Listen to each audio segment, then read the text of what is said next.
Imagine कीजिए आप एक प्लेन उड़ा रहे हैं, वेदर बिल्कुल क्लियर है और नीचे नीला समुंदर, सब कुछ परफेक्ट है। लेकिन अचानक आपका कंट्रोल फेल हो जाता है, कंपास पागलों की तरह घूमने लगता है, रेडियो पर सिर्फ स्टैटिक नॉइज सुनाई देता है और फिर आपका प्लेन, आपका पूरा क्रू गायब, हमेशा हमेशा के लिए। We've just passed over a small island and we have no other land in sight. Turn on your emergency IFF gear. Or do you have it on? What is your compass reading, Powers?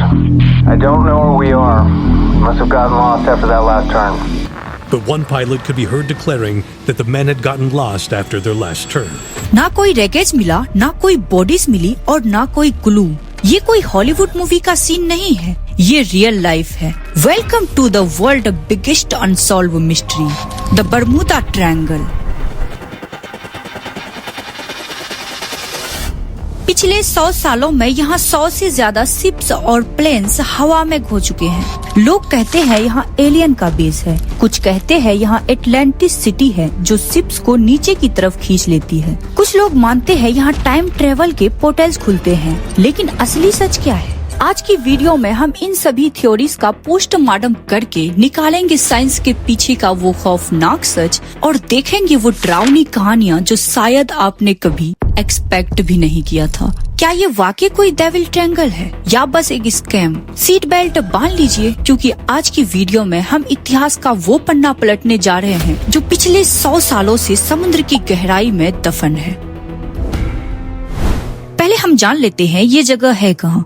देखो, Atlantic ocean में एक imaginary triangle बनता है between Florida, Bermuda island और Puerto Rico. इसका area रफली 1.5 million square meals है, इतना बड़ा कि इसमें कई कंट्रीज फिट हो जाए। और पता है, अगर आज आप गूगल पर बरमूदा ट्रायंगल ढूंढेंगे तो आपको कुछ नहीं मिलेगा, सीरियसली, क्योंकि ऑफिशियली ऐसा कोई जगह एक्सिस्ट ही नहीं करती। लेकिन मैप में नाम ना होना इसका मतलब ये नहीं है कि ये समुद्र डेंजर नहीं है और ये कोई छोटी मोटी जगह नहीं है। यहाँ का डर आज का नहीं, 500 साल पुरानी है। रिवाइंड करते हैं साल 1492। क्रिस्टोफर कोलंबस, हाँ वही इंसान जिसने अमेरिका ढूंढा था, जब अपनी शिप के साथ इस इलाके से गुजर रहे थे तो उन्होंने वहाँ कुछ अजीबोगरीब चीजें देखी। अपने डायरीज में लिखा कि आसमान से एक आग का गोला समुद्र में गिरते हुए देखा, शायद वो मीटियोर था या कुछ और। बात यही खत्म नहीं होती। कुछ दिन बाद उनका कैंपस पागलों की तरह घूमने लगा, कभी नॉर्थ, कभी वेस्ट, तो कभी गोल गोल। सोचो, उस जमाने में जब जीपीएस नहीं था, समुद्र के बीचों बीच कैंपस का खराब होना मतलब गेम ओवर। कोलंबस तो बच गए, लेकिन उन्होंने वार्निंग दी कि इस पानी में कुछ तो गड़बड़ है। सदियों तक इस जगह का कोई नाम नहीं था, बस लोग डरते थे। फिर आया साल 1964। एक राइटर था विंसेंट गार्डिस, उन्होंने एक मैगजीन में पहली बार इस वर्ड का यूज किया था, द डेडली बरमूदा ट्रायंगल। उनका कहना था कि ये कोई एक्सीडेंट नहीं है, ये एक पैटर्न है, एक डेंजर पैटर्न। साल 1881 एक अमेरिकन शिप, नाम था एलन ऑस्टिन, लंदन से न्यूयॉर्क जा रहा था। कैप्टन का नाम था एजे ग्रिफ्टिन। वो एक शॉर्टकट लेना चाहते थे ताकि जल्द पहुंच सके, इसलिए उन्होंने शिप को सरगोसी सी की तरफ मोड़ा। सरगैसो सी समुद्र का वो हिस्सा है जहां पानी रुक जाते हैं और मोटे मोटे घास तैरते हैं, हवा भी बिल्कुल बंद हो जाती है। इसी बीच कैप्टन को एक शिप दिखाई दिया। पहले तो उन्होंने दूर से ही सिग्नल दिया, लेकिन जब कोई रिस्पॉन्ड नहीं आई, फाइनली जाके चेक किया तो पाया कि शिप बिल्कुल परफेक्ट कंडीशन में था। उन्होंने डिसाइड किया शिप को न्यूयॉर्क ले जाने का। कुछ दिन तो सब कुछ ठीक रहा, लेकिन फिर एक भयानक तूफान आई और वो शिप गायब हो गया। लेकिन जैसे ही तूफान थमी, वो शिप वापस से दिखाई दी, लेकिन जो लोग उस शिप को ले जा रहा था वो गायब हो चुका था। कैप्टन ने हार नहीं मानी। इस बार उन्होंने रस्सी से अपने शिप से उस शिप को बांधा और न्यू लोगों को उस शिप में बैठाया। लेकिन जैसे रात हुई, एक अजीब सी मोटी फोग ने दोनों शिप को घेर लिया। जब सब कुछ शांत हुआ तो वो शिप गायब, उसमें जो लोग थे वो भी गायब, यहाँ तक कि रस्सी भी गायब। अगर आपको लगता है कि पुरानी लकड़ी की शिप गायब होती है तो अब सुनिए यूएसएस साइक्लोप्स की कहानी। डेट था मार्च 1918, वर्ल्ड वॉर का टाइम था। ये कोई छोटी मोटी बोट नहीं थी, ये एक लोहे की बोट थी, लंबाई करीब 550 फीट, बोले तो 3 फुटबॉल ग्राउंड के बराबर। इसमें 306 लोग सवार थे और ये नेवी का सबसे ताकतवर शिप था। शिप ने बारबेडोस से सप्लाईज लिया और निकला बल्टीमोर के लिए। कैप्टन ने रिपोर्ट रिपोर्ट किया वेदर साफ है और सब कुछ ठीक है, लेकिन उसके बाद डेडली साइलेंस। कोई SOS कॉल भी नहीं आया। इतना बड़ा शिप बस एराइज हो गया। सोचिए, अगर एक कार क्रैश होता है तो गिलास के टुकड़े मिलते हैं, अगर एक प्लेन क्रैश होता है तो डेब्रिस मिलते हैं, लेकिन 300 लोगों के साथ एक पूरा शहर जितना बड़ा शिप गायब हो गया और एक हड्डी तक न मिला। मानो कि वो लोग ऐसे गायब हुए जैसे उन्हें किसी बड़े मॉन्स्टर ने पकड़ लिया हो।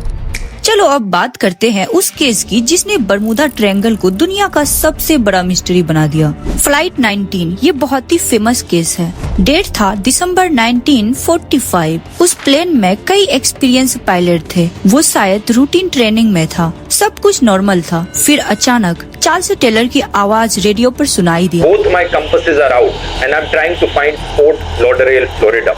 I'm over land but it's broken. I'm sure I'm in the Keys but I don't know how far down and I don't know how to get to Fort Lauderdale.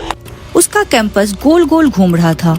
समझ में ही नहीं आ रहा था कि ईस्ट कहाँ है, वेस्ट कहाँ है। शाम हो गई, फ्यूल खत्म होने ही वाला था, लेकिन आखिरी ट्रांसमिशन जो सुनाई दी वो किसी हॉरर मूवी से कम नहीं था। Planes close up tight. We'll have to ditch unless landfall. We all go down together. और जब रेस्क्यू टीम भेजा उसमें करीब 13 लोग थे, वो भी गायब एक ही रात में। नेवी ने समुद्र का चप्पा चप्पा छान मारा लेकिन कुछ नहीं मिला। तो सवाल ये है, इतने सारे शिप्स, प्लेन्स आखिर गए कहाँ? क्या उन्हें कोई एलियन ले गया या फिर समुद्र के नीचे कुछ है?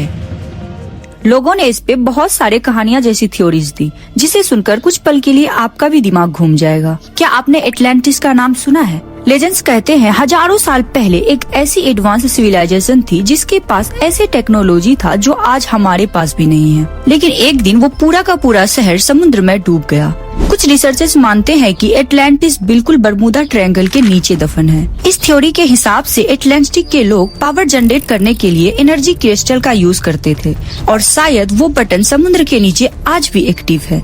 इसलिए जब भी कोई प्लेन से या शिप वहाँ से गुजरता है तो वो उसे नीचे की तरफ खींच लेती है। आई नो आप लोग को लग रहा होगा कि मैं ये क्या बकवास कर रही हूँ, लेकिन 1968 में एक ड्राइवर को बहामास के पास पानी के नीचे एक प्रॉपर रोड मिली जिसे बिमिनी रोड कहते हैं। क्या ये एटलांटिस का रास्ता है? सवाल अब भी वही है। अब आते हैं सबके फेवरेट थ्योरी पर, एलियंस।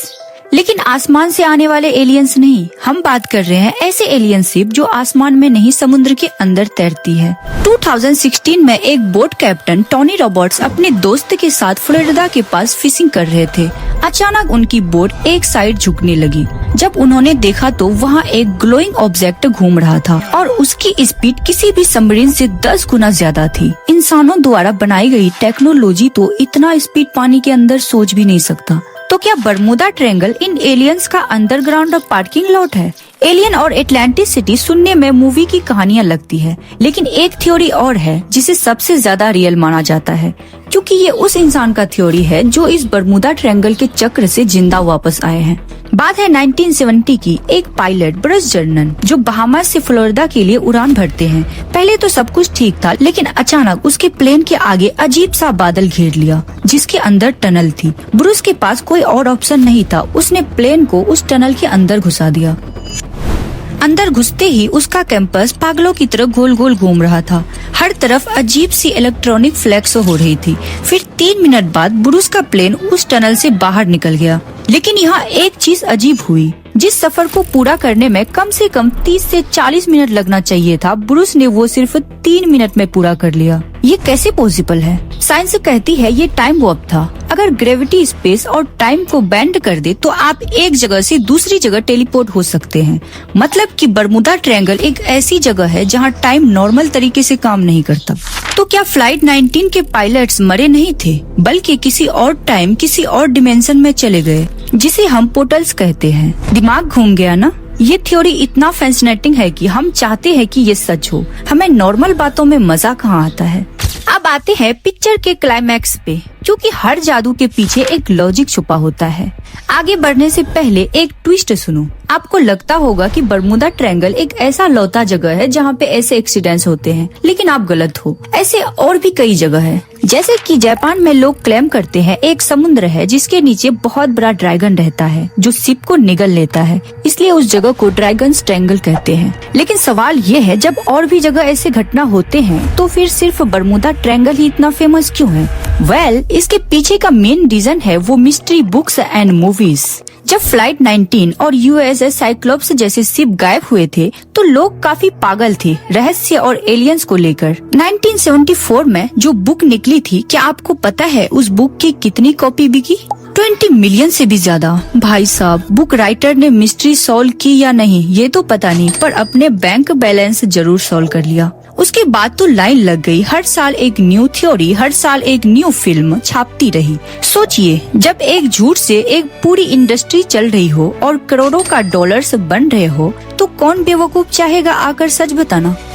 हाँ, तो कहानियाँ बहुत सुन ली और डर का बिजनेस भी कर लिया। अब वक्त आ गया है उस 100 साल पुराने राज को पोस्टमार्टम करने का। 1975 में एक इंसान ने इस पूरे डर के धंधे को अकेले हिलाकर रख दिया। उसका नाम था लैरी कुश, जो एक पायलट और लाइब्रेरियन थे। पहले तो उन्होंने नेवी की सारी ओरिजिनल फाइल चेक किया और फिर अपनी एक बुक निकाली, the Bermuda triangle mystery solve. इस बुक से उन्होंने साबित कर दिया कि ये एक मैन्युफैक्चर मिस्ट्री है और ये भी बताया कि बुक बेचने के लिए बुक्स राइटर ने छोटी छोटी बातों को बड़ा बनाया। बुक्स में लिखा था कि मौसम साफ है, जबकि शिप्स तूफान में डूबे थे और कई शिप जो बरमूडा ट्रायंगल से हजारों किलोमीटर दूर पैसिफिक ओशियन में डूबे थे उन्हें भी इस ट्रायंगल का शिकार बना दिया गया। लेकिन असल में सच्चाई है क्या? सबसे पहले बात करते हैं फ्लाइट 19 की। नेवी की 500 पेज ऑफिशियल रिपोर्ट कहती है कि ये एक ह्यूमन एरर था। फ्लाइट के जो कैप्टन थे चार्ल्स टेलर, उनको लगा कि वो फ्लोरिडा कीज के ऊपर है, जबकि वो बहामस में थे। वो समुद्र में आगे बढ़ते गए जब तक उनका फ्यूल खत्म नहीं हो गया और प्लेन पानी में क्रैश हो गया। और वो रेस्क्यू प्लेन जो उन्हें बचाने गया था वो कोई मिस्ट्री थी ही नहीं, वो एक PBM मार्लिन प्लेन था जिसे फ्लाइंग गैस टैंक कहते हैं। उसके अंदर फ्यूल की गैस बन जाती है और एक छोटी सी स्पार्क से प्लेन हवा में फट जाती है। एक पैसेंजर शिप ने उस रात आसमान में एक बड़ा सा धमाका देखा था। अब बात करते हैं USS साइक्लोप्स, जिसमें 306 लोग थे। भाई, वो शिप अपने कैपेसिटी से ज्यादा ओवरलोड था। उसमें लोहे के भारी भारी आइटम रखे हुए थे और शिप का कंडीशन भी पहले से ठीक नहीं था, इसलिए बीच समुद्र में तूफान आया और भारी लोहा डूब गया। 2 और सिस्टर शिप भी ऐसे ही स्ट्रक्चरल फेलियर से डूबी है।